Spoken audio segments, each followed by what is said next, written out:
Hey kids, I'm Officer Frosell with the Roanoke City Police Department. Today I'm going to join y'all and read the Lorax, one of my favorite books when I was a kid.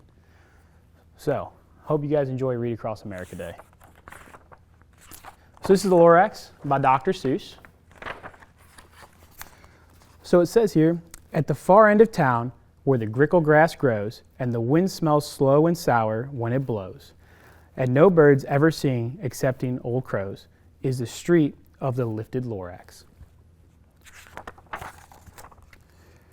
And deep in the grickle grass, some people say, if you look deep enough, you can still see today where the Lorax once stood, just as long as it could, before somebody lifted the Lorax away. What was the Lorax? And why was it there? And why was it lifted and taken somewhere? From the far end of town where the grickle grass grows. The old Onceler still lives here. Ask him, he knows. You won't see the Onceler. Don't knock at his door. He stays in the lurkin on top of the store. He lurks in his lurkin, cold and under the roof, where he makes his own clothes out of miff-muffered moof. And on special dark midnight in August, he peeks out of the shutters, and sometimes he speaks and tells us how the Lorax was lifted away. He'll tell you, perhaps, if you're willing to pay. If you guys can see right here, that's where the Onceler peeks out. On the end of the rope, he lets down a tin pail, and you have to toss in 15 cents and a nail, and the shell of a great-great-great-grandfather's snail. See, there's the lunch pail, and he's tossing everything in there. Then he pulls up the pail, makes a most careful count to see if you've paid him the proper amount. Then he hides what you paid him away in his smurf, his secret stranglehole in his grooveless glove. Then he grunts, I will call you by whisper my phone, for the secret I tell you are for your ears alone. Slup down the slups the whisper my phone to your ear, and the old Onceler's whispers are not very clear, since they have to come down through a snurgly house, and he sounds as if he had smallish beeps up his nose. Now I'll tell you, he says, with his teeth sounding gray, how the Lorax got lifted and taken away. It all started way back, such a long, long time back. Way back in the days when the grass was still green and the pond was still wet and the clouds were still clean, and the song of the snowy swans rang out in space, one morning I came to this glorious place.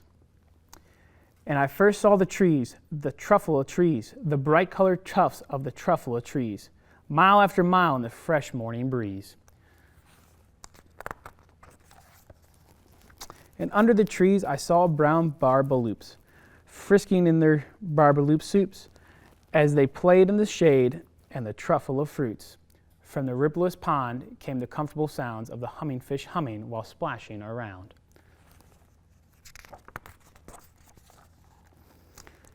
But those trees, those truffle of trees, all my life I've been searching for the trees such as these. The touch of their turfs was much softer than silk, and they had sweet smells of fresh butterfly milk. I felt a great leaping of joy in my heart. I knew what I would do. I unloaded my car. You see there, he's unloading his car, getting ready to do what he's about to do. In no time at all, I had built a small shop. Then I chopped down a truffle tree with one chop. And with great skillful skill and with great speedy speed, I took the soft tuft and I knitted a theed. The instant I finished, I heard a gazump. I looked, I saw something pop out of the stump of the tree I chopped down. It was soft, it was sort of a man. Describe him, that's hard. I don't know if I can. He was shortish, and oldish, and brownish, and mossy, and he spoke with a voice that was sharpish and bossy. Mister, he said with a sawdusty sneeze, I'm the Lorax. I speak for the trees. I speak for the trees have no tongues, and I'm asking you, sir, at the top of my lungs. He was very upset as he shouted and puffed, what that thing you've made out of my truffle a tuft. Look, Lorax, I said, there's no cause for alarm. I chopped just one tree. I'm doing no harm. I'm being quite useful. This thing is a theed. A theed's a fine something that all people need. It's a shirt. It's a sock. It's a glove. It's a hat. But it has other uses, yes, far beyond that. You can use it for carpets, for pillows, for sheets, or curtains or covers for bicycle seats. The Lorax said, Sir, you are crazy with greed. There is no one on earth who would buy that fool theed. But the very next minute, I proved he was wrong. For just as that minute, a clap came along, and he thought that the theed I had knitted was great. He happily bought it for $3.98. I laughed at the Lorax, you poor stupid guy. You'll never can tell what some people will buy. I repeat, cried the Lorax, I speak for the trees. I'm busy, I told him. Shut up, if you please. I rushed across the room and in no time at all, built a radio phone. I put in a quick call. I called all my brothers and uncles and aunts, and I said, listen here, here's a wonderful chance for the whole Onceler family to get mighty rich. Get over here fast, take the road to North Niche, turn left at Weehawken, sharp right at Snout Stitch. And in no time at all, in the factory I built, the whole Onceler family was working full tilt. We were all knitting theeds, just as busy bees, to the sound of the chopping of truffle trees. Then, oh baby, oh, how my business did grow. Now chopping one tree at a time was too slow. So I quickly invented my super axe hacker, which whacked off 4 truffle trees with one smacker. We were making theeds 4 times as fast as before, and the Lorax, he didn't show up anymore. But the next week he knocked on my new office door.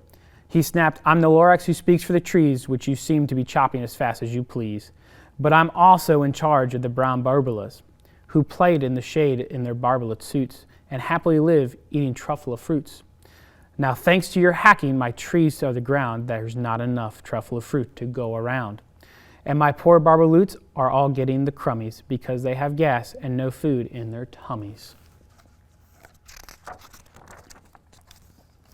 They love living here, but I can't let them stay. They'll have to find food, and I hope that they may. Good luck, boys, he cried, and he sent them away. I, the Onceler, felt sad as I watched them all go. But business is business, and business must grow, regardless of crummies and tummies, you know. I meant no harm, most truly did not, but I had to grow bigger, so bigger I got. I biggered my factory, I biggered my roads, I biggered my wagons, I biggered the loads of the theeds I shipped out. I was shipping them forth to the south, to the east, to the west, to the north. I went on biggering, selling more theeds. I was biggered more money, which everyone needs. Then again he came back. I was fixing some pipes, when the old nuisance Lorax came back with more gripes. I am the Lorax, he coughed and whiffed. He sneezed and he snuffled. He snarled and he sniffed. Onceler, he cried with a querulous croak. Onceler, you're making such smoggless smoke. My poor swami swams, why they can't sing a note. No one can sing who has smog in his throat.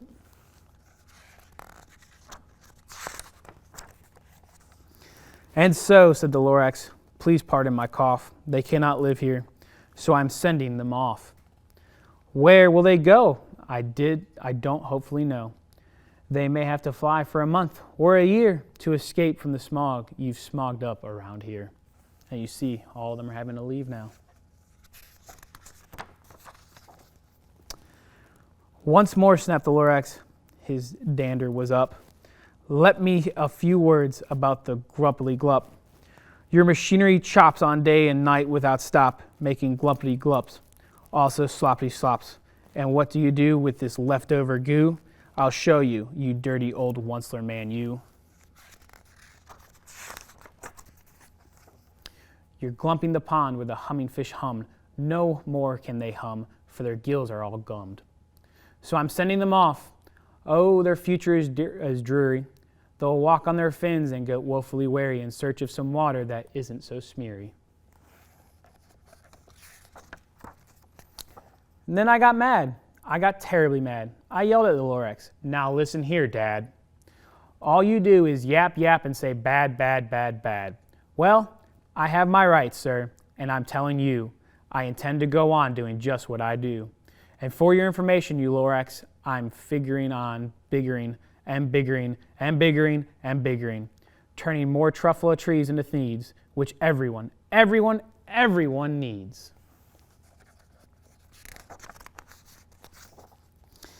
And at that very moment, we heard a loud whack. From outside in the fields came a snickening smack of an axe on a tree. Then we heard the tree fall, the very last truffula tree of them all. As you see, all the trees are now gone. No more trees, no more thieves, no more working to be done. So, in no time, my uncles and aunts, every one, all waved me goodbye. They jumped into my cars and drove away under the smoke-smothering stars. Now all that was left, 'neath the bad-smelling sky, was my big empty factory, the Lorax, and I. The Lorax said nothing, just gave me a glance, just gave me a very sad, sad backward glance, as he lifted himself by the seat of his pants, and I'll never forget the grim look on his face when he hoisted himself and took leave of this place through a hole in the smog without leaving a trace. And all the Lorax left here in this mess was a small pile of rocks with one word, unless. Whatever that meant, well, I just couldn't guess. That was long, long ago, but each day since that day, I've sat here and worried away. Through the years while my buildings have fallen apart, I've worried about it with all of my heart. But now, says the Onceler, now that you're here, the word of the Lorax seems perfectly clear. Unless someone like you cares a whole awful lot, nothing is going to get better. It's just not. So, catch, calls the Onceler. He lets something fall. It's a truffula seed. It's the last one of all. You're in charge of the last of the truffula seeds, and the truffula trees are what everyone needs. Plant a new truffula, treat it with care, give it clean water and feed it fresh air. Grow a forest, protect it from the axes that hack. Then the Lorax and all of his friends may come back. And the end. You see the Lorax potentially may come back. Thanks, guys. I hope you guys enjoy Read Across America Day. I'm Officer Frosell, and I hope you guys have a wonderful day. Thank you.